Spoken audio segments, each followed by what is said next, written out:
Hello, we're very lucky to have Eve here with us today, who's an integrative counsellor. I'm just going to hand it over to you to say a little bit about yourself and your work and some background on the poem as well. Thanks, Ricky. So yeah, I'm an integrative therapist. I run a private practice. I work with a vast range of client issues. I'm also a CPD trainer. So at the minute, I'm offering in spring some training on adult children of alcoholics, which this poem links to, but it links to that in terms of my own experience and my own experience in terms of how I felt after therapy, during therapy, because I found poetry to be really helpful with that, a real way of getting my feelings out without thinking too much. So I think that, I mean, I'll explain a little bit more after the poem because I think it'll, give more context in that. But that's basically where that came from, my own experience as an adult child of an alcoholic.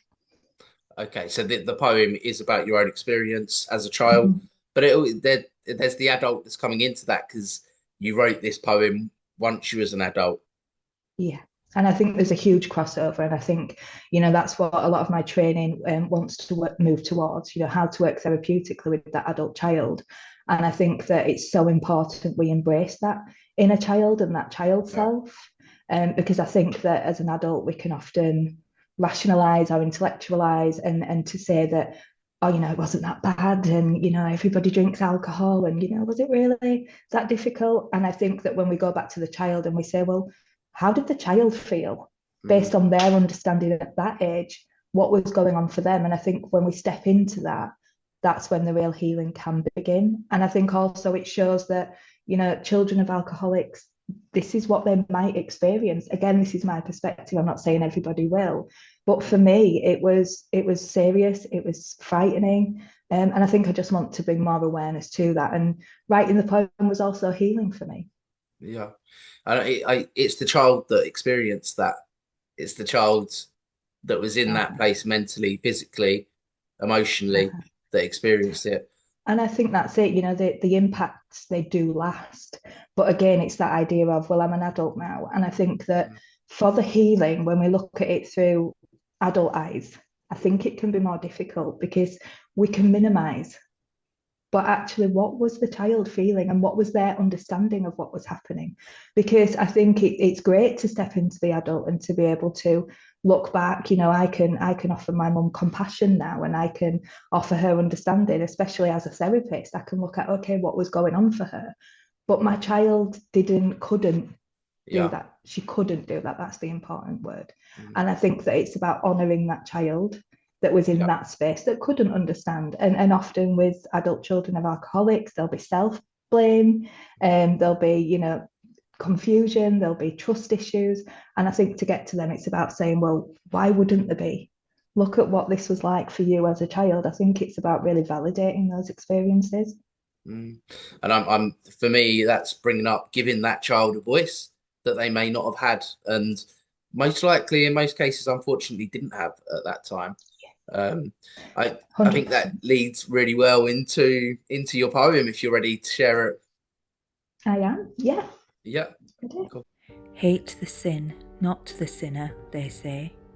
They tell me monsters are just tales we weave. Yet I saw them at 3, I believed. I was only a child, yet still I knew. The darkness held secrets and the shadows grew. They tell me, have courage, strength will arise. They do not see there are many lies. I am told what does not kill me makes me stronger, though there were nights I believed I should live no longer. They say monsters aren't real, but they climb within, torturing me, whispering and beckoning sin. There are spirits in a bottle, my mother drank them in. Screams in the whiskey, whispers in the wine. I wanted to die when I was a girl of 9. The monsters may lurk, but I am not theirs to claim, for I've walked through hell and I've learned their name. I have overcome, refused to run. Each day I heal beneath the sun.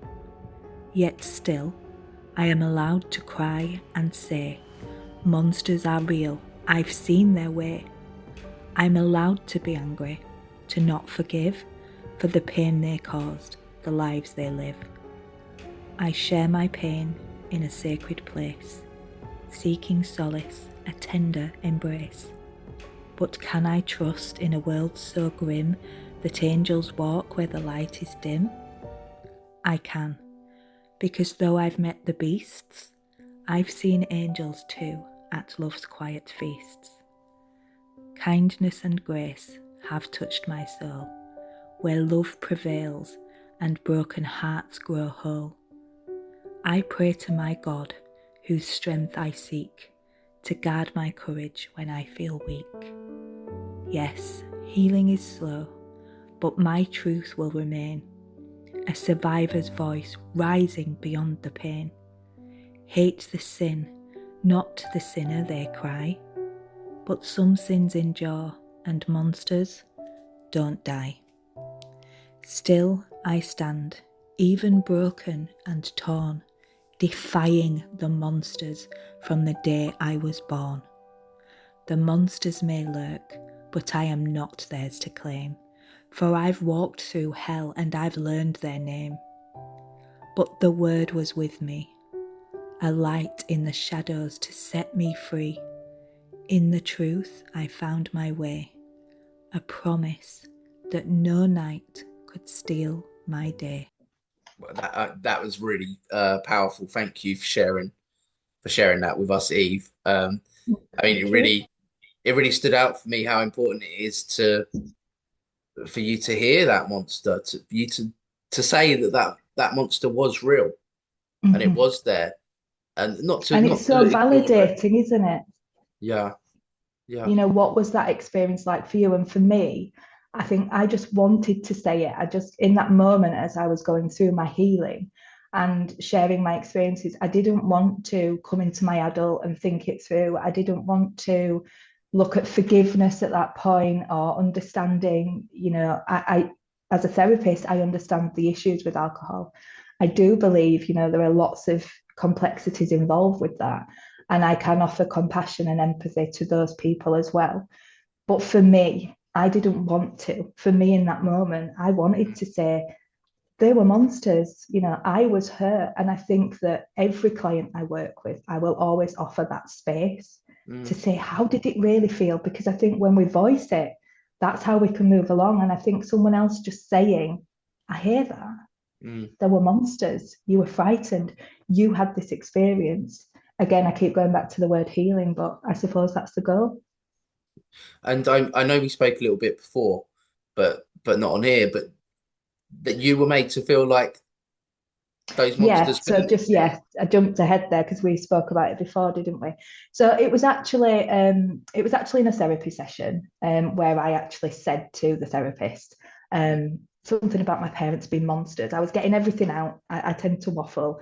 And I was telling her about my experience as a child growing up, the things that had happened, how I felt later on in life. And I said, you know, they were monsters. And I think I had a very well-meaning therapist, but she said, I don't believe in monsters. I think that it's a systemic issue. What was going on for your mum? And at that point, I felt really angry, really sad and rejected, because I've done all of that. You know, as a therapist, you know, personal development is one of our biggest things, isn't it, that we do. I've done that. I can look at that and I can say what was going on for my mum. I can offer compassion, forgiveness even. But there's still that child part who had those experiences. And that's the part that I think takes the most healing. So in that moment, my child wanted to say, but that's how it felt. And to have somebody say, I don't believe in monsters, felt so dismissive. And it brought me to write that poem because I wanted to stamp my feet. That little girl wanted to stamp her feet and say, well, I've seen the monsters. They are real. And that's my experience. And I think, again, that is so important to be able to say, what was it like for you as a child, not as an adult? The child shouldn't have that responsibility to try to figure out what's going on for their parents. I think that often they do that enough.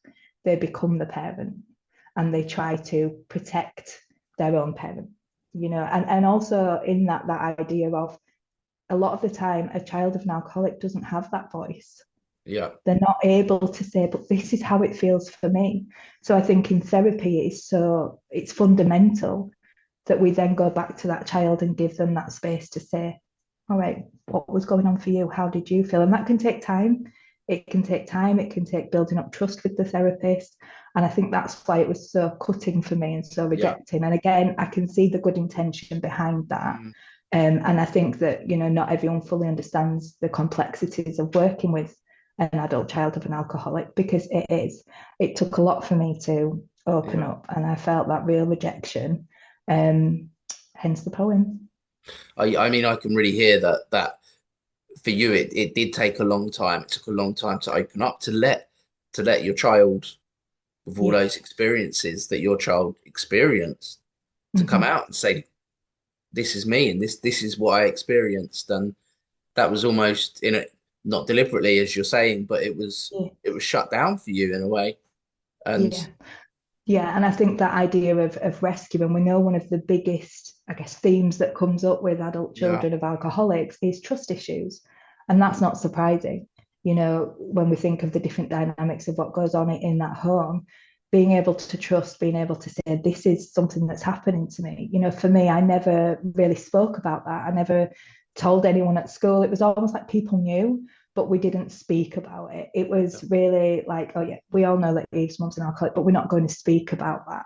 So it's that shutting myself down growing up, because that's all I knew.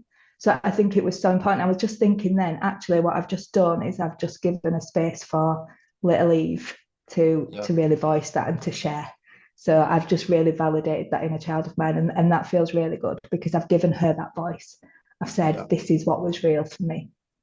Mm. And it's so important to give the child the voice, because it's your child that experienced that. It's your child that was there. It's your child that knows how Mm-hmm. you felt, and to let little you out, to show the world and to show yourself how you were feeling at that time, and potentially now still. And that's it. It's accepting those different parts of self, isn't it? Mm. That we do have those different parts. I always say, we do have that inner child. Think of Peter Pan. There's a part in us. And often that hurt part, we go back and we go back to that child in lots of different aspects, that we work with in therapy and things like that. But in particular, I think for that adult child of an alcoholic, because the upbringing can be so different. It can be so different. I was, such an adult, and I would get, oh, she's so mature, she's so grown up for her age, but there was so much more to it than that. In some ways I didn't want to be. It's Yeah, just that was the role I was that's the role I was put in. So for me to be able to say, well, this is how I feel, and I think that that's why I chose to stick with that word monsters, because it mm, is quite a childlike word. mm, Adult me knows there are no monsters, really. Adult me knows that people have complex things going on, and different issues for different reasons. Of course, I understand that. But would 5-year-old me understand that? Would 10-year-old me understand that? I thought it was, my fault. I was upset with the world. Why isn't anybody coming to help me? And gave me the message, well, nobody cares.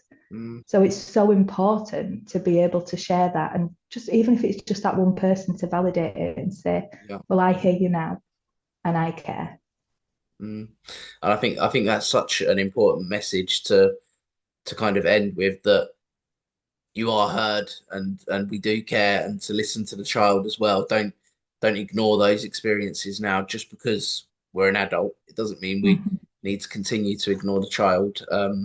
Yeah, I just wanted to thank you so much for coming on and sharing yourself with us and your beautiful poem.